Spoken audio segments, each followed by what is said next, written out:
Okay. Well, I'll go ahead and get us started. So happy Friday, everyone, and happy Juneteenth. So first I should go back. So I'm Brittany Roberson. I'm the Choice Neighborhood Initiative Coordinator with NWSP Partners.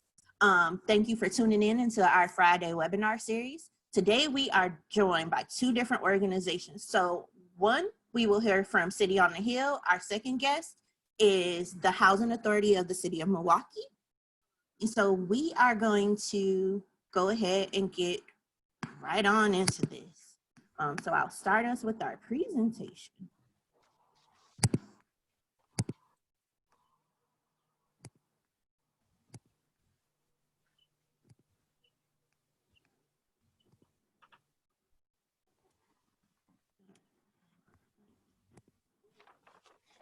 All right, so again, welcome. Again, happy Juneteenth. Please check out our website if you have not done so. For those of us who aren't really aware of Juneteenth is the day of emancipation for slavery. So this happened on June 19th in 1860. Thank you. And so we just want to make sure that we recognize everyone who is playing a part in making our world a better place for all of us. So with that being said, I am going to turn it over to Keith Stanley. Want to make sure I mute myself. And Brittany, if if you can hear me, can you shake your head just to make sure? Okay. First, I wanted to thank Brittany for this opportunity. Brittany and Barb have been great at supporting the work of the NWSP Partners when it comes to community engagement. Just a few things. One, some of you who are online I know we have people participating also on Facebook, may not be aware, but as we deal with COVID-19, our organization, the NWSP Partners, we have to re-envision and actually reinvent what community organizing is. And so this weekly webinar allows us to get actually more information out to our community. And so we encourage you at this time, if you're watching this, to share, to encourage somebody to watch this along with us. There's some great dialogue, some serious topic conversations, but also important resources that are important to the growth and the health of our organizations. And so I just encourage you to encourage others to be a part of these conversations. And it's great, you can get you something to drink, hopefully coffee or some other cool beverage. You can sit back in your house or on your patio and still engage. And that's important for us, for the NWSP Partners, because we want to engage the community. And this is the time that we should be talking. There's a lot going on in our city, in our communities, our state, our country, and across the globe. And so I'm gonna get right in so we can get into this discussion. I have the honor and the privilege of serving on the City on the Hill board as I believe Vice President Diane, if I made that mistake, let me know, the Vice President, and it is a wonderful opportunity to be able to connect with our community, the NWSP community, and actually across southeastern Wisconsin in a very meaningful, intentional way as we address so many issues, including generational poverty and addressing some of the systemic issues that face our city. And so Diane and I have known each other for quite some time, and she has been a leader when it comes to these conversations regarding race, along with her friend Pam.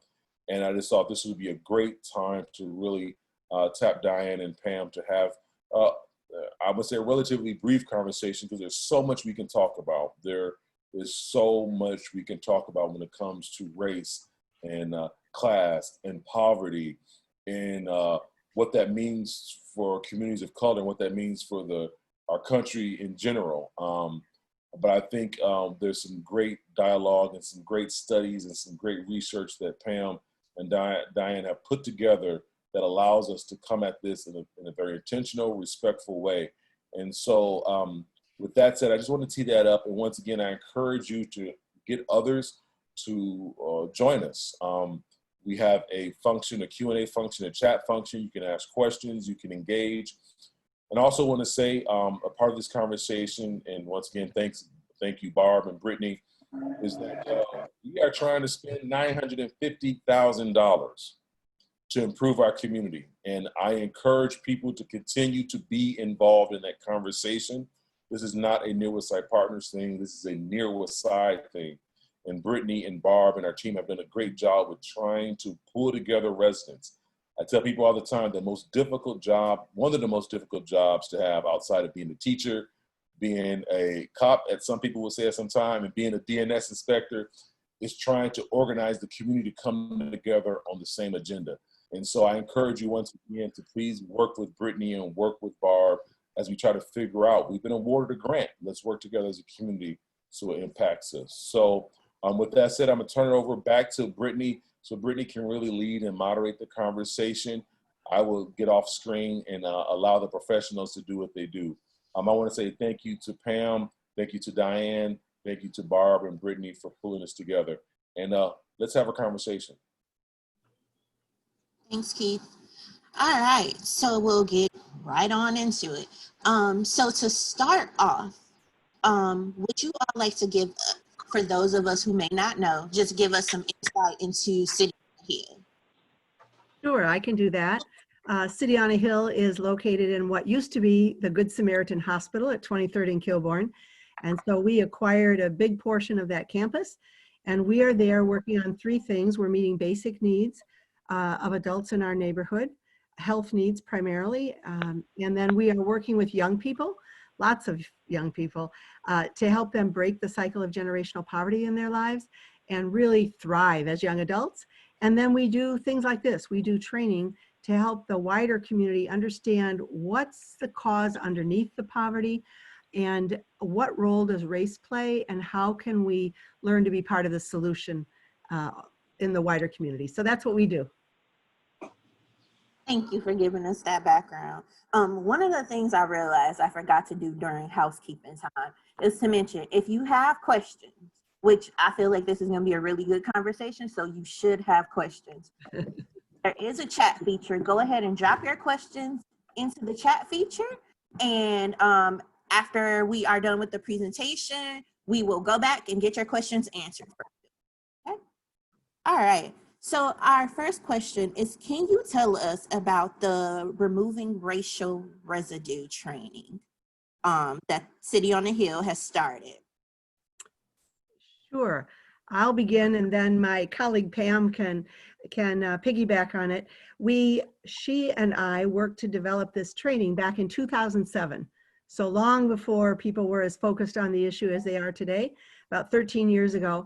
And we developed it because both of us in our work, my work at City on a Hill, and Pam will probably tell you a little bit about the work she was doing and has continued to do around infant mortality, but we both were seeing in our work the impact of racism on poverty, on infant mortality, and we were already working on the issues, but we wanted to help people understand that they were not only causes of pain and distress in people's lives in our neighborhoods, they were also outcomes of racism in our society. And so that's what got us motivated to develop it. And maybe Pam will mention a little bit about where we started.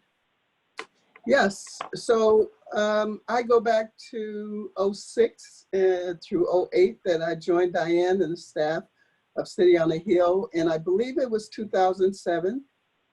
This started over at Aurora Family Services. And at that time, we, as Diane mentioned, were noticing disparities in birth outcome and infant mortality, particularly among African-American babies and babies born to other families of color.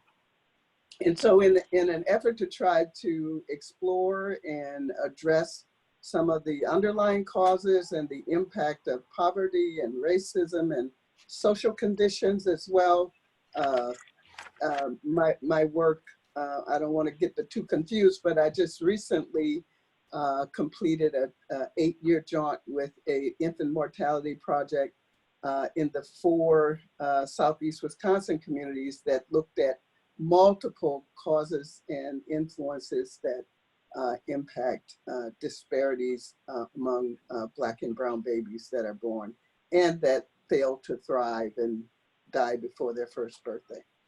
So back in '07, there hadn't been that kind of public attention yet, but we were certainly noticing the difference in the health outcomes between families that were Black and brown and those from the majority, the white population. So I think those were our beginnings. So can you all give us some insight into what this training looks like? Is there a particular population that you look to get to attend this trainings? Sure. It's a great question. That's a good question. Yeah. So our training is aimed at anyone in America because we all live in a society where we're influenced by all kinds of images and experiences from our childhood on through our current, our present lives as adults. And so our training is a little different from a lot of diversity training probably, in that it goes deeper. And we're trying to help people understand whether we're white, Black, Latino, Asian, Native American, that we all are caught in this problem of the racial division and the racial injustice in our society. But we can all be part of the solution if we understand what is inside us that we can address and what can we change in relationships with each other. So it's different in that it kind of goes deeper. It's very interactive, it's innovative. We use some interesting analogies and visual images to help people really get this in their minds and in their hearts. And then it's research-based. So it's training that we know works because it follows the principles of research around what helps to break down barriers between groups that are different culturally. And so that's a little bit about it. We always do it with a multi-ethnic team of trainers. So the first trainer team was myself and Pam. And then over all the years after that, she and I did it for a couple of years. And then over all the years after that, we always try to include at least 3 ethnic groups. And so the trainers will be white and Black and Latino, or white and Black and Asian, so that everyone understands this is certainly a Black-white issue, and that's what we see so much today, but it's bigger than that. It involves all ethnic groups, and specifically people of color who are struggling. So how long is the workshop? Like, is it like a one and done type of thing, or is it over a course of a period of time? The actual core of the training, as we began it, is an hour and a half. It really takes about 2. But we have trained probably about 8,000 or 10,000 people in Milwaukee by now. And sometimes an organization, for example, a group of schools did this, the Mesmer schools, including one right in near West Side, the grade schools. They had all their teachers, all their faculty and staff come. They gave them CEUs based on the curriculum that we offered, and we trained for 6-7 hours that day. And at the end of it, the faculty and the administrative staff had a pretty clear understanding of what was going on in their schools between teachers and teacher aides and students of different ethnicities, and they could begin to develop a plan to address those issues. So it's a starting point, but we always try to work with an organization to have them develop a plan, because if this doesn't, it's important for it first to change our hearts and our minds, but if it doesn't change our organizations and our institutions, nothing changes. I like that. Thank you for saying that. So then my next question would be, how is this training different from diversity training? I don't know if Pam, if you want to jump in, but Yeah, maybe I could jump in there. Yeah. And then Diane, you can certainly get us back on track. But for me, when I participated in this training, and over the course of my professional career, I've also attended diversity trainings. And diversity trainings are broader, and they look more to external factors often as well. And I think our training does too, but I find that the removing racial residue training causes more introspection. It causes you to take a personal reflection of not only how our own personal behavior and experiences and exposures may contribute to how we respond to each other, or lack the advocacy that we sometimes should have in speaking up, as opposed to doing a broader diversity training that addresses many more complex issues. Is that fair to say, you think, Diane? Yeah, that's perfect. Exactly. Love it, love it. Okay, so then if people wanted to get involved with the training or with City on the Hill, how should they go about doing that? Well, they can do that simply by calling City on a Hill at 414-931-6670, or they could email me at diane.delasantos@gmail.com. And what we will do is we usually do this training for organizations and groups, but we're starting to receive calls from so many individual people, and especially, thankfully, individual white people who are saying, hey, I gotta learn something. I gotta know what to do. I'm concerned about this issue and I'm kind of clueless. Where can I get some help? And so when they hear about our training, they're interested in it. So we're thinking now about offering a training probably on Zoom. We're doing our first Zoom racial residue training on next Monday, which is maybe not ideal because you don't have the opportunity to interact and really see people and hear their stories and experience their pain or their struggle or their insights more directly, but it allows you to do it more efficiently and to get a lot more people aware and trained and beginning their journey or taking the next step in their journey. So if people are interested, they can call or email, and we will put them on a list. And as soon as we're ready to offer a public training, we will invite them and give them the Zoom link. I would also just like to add that City on the Hill has a wonderful website, and there is a bit of information, I think, on your website as well, Diane, and including some additional collateral work they do around poverty simulations and other activities. Awesome. Thank So you. that's oh, I'm sorry, cityonthehillmilwaukee.org, is that right? Or .com? cityonthehillmilwaukee.org. Yep. .org, yeah. Awesome. Well, ladies, is there anything else you would like to share with the group? Well, we could share a snippet of the training, but I don't know that you have a lot of time for it. You tell me how much time and I'll can respond.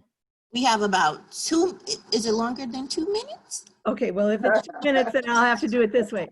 So what we want you to understand, I guess, is that we spend some time talking about the problem and sharing stories. So it's not a lot of sort of intellectual stuff. It's helping people understand the real experience of all of us.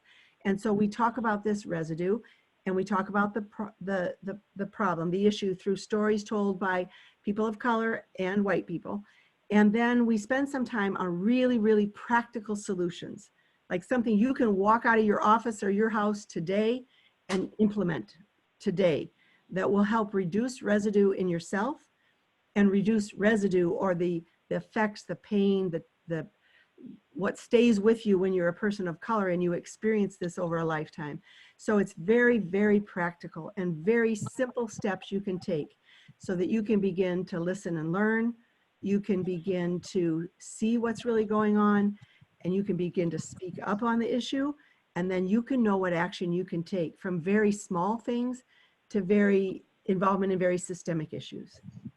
And then I would just say that it is an experiential and participatory exercise. You cannot attend one of these removing racial residue workshops and leave out without doing some inner work in reflecting on our own participation in reconciling relationships between one another and between groups. And thanks for sharing, ladies. We enjoyed having you on. You have been wonderful. You have given us a ton of information. I'm gonna be really honest with you. I'm even excited to take this trip. Well, call and sign up. So what I want us to do is I'm gonna go to our next speaker for a second, and then we'll come back and do the questions if that's okay with you all. Perfect. So our next presenter up today is Ken Barbeau with the City of Milwaukee Housing Authority. Thank you, Brittany. And so I'm the Director of Community Programs for the Housing Authority here in the city. And the Housing Authority helps approximately 10,000 to 11,000 families and households with public housing through our low-income housing tax credit programs and through our rent assistance voucher programs, as well as our home ownership program. So we have a lot of programs that help low-income individuals with housing and housing stability. And right now we're going through a time of economic instability for a lot of folks. And hand in hand with economic instability goes housing instability. And so right now, our public housing family waiting list has been closed since 2017, although our senior and disabled waiting list is continuously open, so that's for public housing. Our rent assistance voucher waiting list, housing choice voucher waiting list, has been closed since 2016 or 15. And we are opening it up next week. So we're trying to get the word out to people that they have the ability to sign up to pre-register, to pre-apply for our housing choice voucher waiting list. This is a rent assistance, otherwise known as Section 8 voucher, that you can take to the private market, to a landlord, and as long as the unit passes inspection and has a fair rent, you have the ability to rent from them. So the dates are on the screen. We will open it up on Tuesday, June 23rd at 9 a.m. and it'll go through Thursday, June 25th at 6 p.m. And this will be online only, but right now, that's the way we're able to take applications at the moment. This is also a lottery issue, and so we could get, let's say, 30,000 applications or pre-applications during this time. We're gonna do a lottery for 3,000. So there'll be 3,000 households out of the number of registrants that will actually be put on the waiting list, and that lottery will be held sometime in late July or so. So this is an opportunity for someone who is in housing and paying more than their fair share for rent right now, or in inadequate housing, to try and have an affordable rent, because rents are 30% of income under the Housing Choice Voucher Program. So they would go to this website you see on the page here, waitlist.hacm.org. That's on our website, and you can also go to the Housing Authority website, and there's a link to this page as well. You can read on the page what the eligibility is, what the process is. You just won't be able to click the button to enable you to register until Tuesday morning at 9 a.m. Again, because this is a lottery, it doesn't matter whether you're first in line or last in line. As long as you apply during these periods, you have the same chance in the lottery to get selected. So I don't want everybody rushing in at 9 a.m. to get on. That, you don't have to. So I just want folks to know we've sent out a lot of emails on this and promoted this through advertising as well, but we want people to make sure that if you know of any low-income individuals who need affordable housing, this is an opportunity for them, and we don't open it up so often. We're trying to only select 3,000 because we want to open this up more frequently. So perhaps next year we may open it up again if we have a need for more applications. But we want to open it up at this time for folks. So any questions, I can take those. Thanks, Ken. So what we're gonna do, if you have questions, go ahead and drop them in the chat for us. And we will get to those right now. All right. You can see those, Brittany? I can. Okay. So then- everybody knows, if you need the information for City on the Hill and Miss Diane, Barb has put it in the chat for you. If you need it, please feel free to grab it from there. As far as our Facebook Live, we can look into getting that information up on Facebook for you. All right. So our first question is, and this is for City on the Hill. Do you have any thoughts as to why racial and class disparities are so particularly intense in Milwaukee? And your thoughts on how Milwaukeeans view race and if it differs from other regions? Well, Diane, I'm going to let you begin because I don't reside there, but I will follow up with some additional response probably. All right. I would say that we've all been probably reading the articles that say Milwaukee is unfortunately one of the more segregated cities in our nation, perhaps the most or the second most segregated.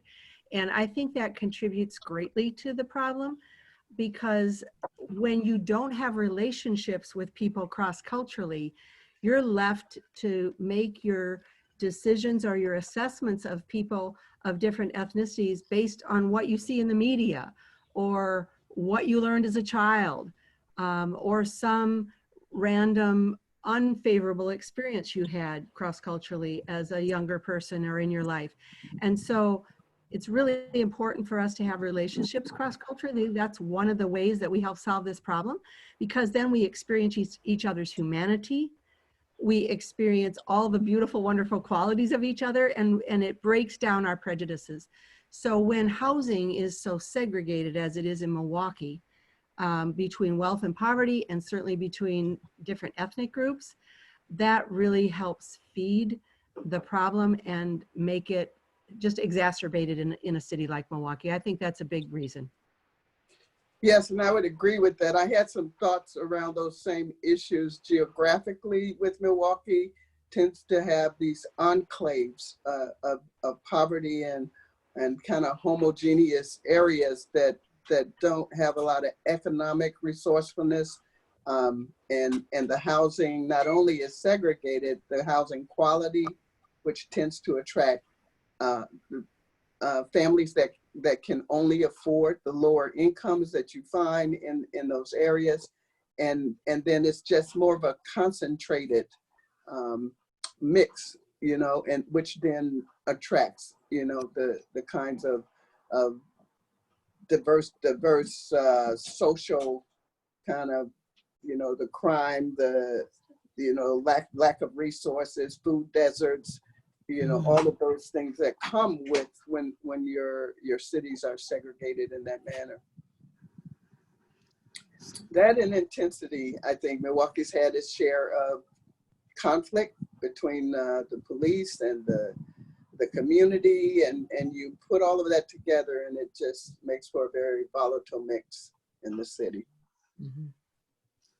I would agree. I would add also, as Pam is talking about the concentration of poverty and issues and crime and so forth, unfortunately, when we see that on our news, speaking as a white person or a person who at one point lived in a suburb, when we see that in the news, we think that's the cause of the problem. We don't understand, no, that's the result of the problem. And Right. that makes a difference. And then that further feeds prejudice. And a bit of fear mongering, if I would say so myself.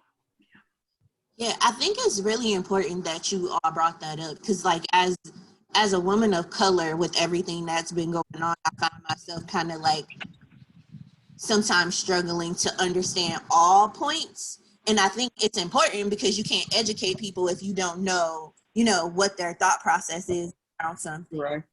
So I really appreciate you saying it. It also makes me be like, Brittany, you need to probably get into this training. So thank you both for that. There is one last question, and it looks like, again, that this is for City on the Hill. Is there a fee associated with the workshop? Okay, I could address that. I put a little something in the chat. There might be a registration fee, but frankly, this is the first time that we're trying to offer, you know, a community training on Zoom. And so we're still working out the logistics, and we might just decide to do the first one free as we work it out. We understand that. So we are already over time today, but I think it was a very good conversation. We had some really awesome speakers today. So I just want to take the time to wrap us up really quickly. So thank you, Keith, Diane, Miss Pam, and Ken for joining us today and speaking about the work that your organizations are doing. They both are making big impacts on our city, and we very much so appreciate you. We also thank you for the time that you took to join us today. Although it's 30 minutes, it's 30 minutes you didn't have to give us. So we did appreciate you. So with that being said, we are wrapped up for this Friday's webinar series. If you have any questions, please feel free to reach out to myself, Bobby, or Barb. We can't promise you we can get you answers to everything, but we promise to try our best to get you answers. All right. Thank you. See you all next week, Friday. Thank you, Thank Brittany. you. Thank you. Thank you, Bye. Brittany.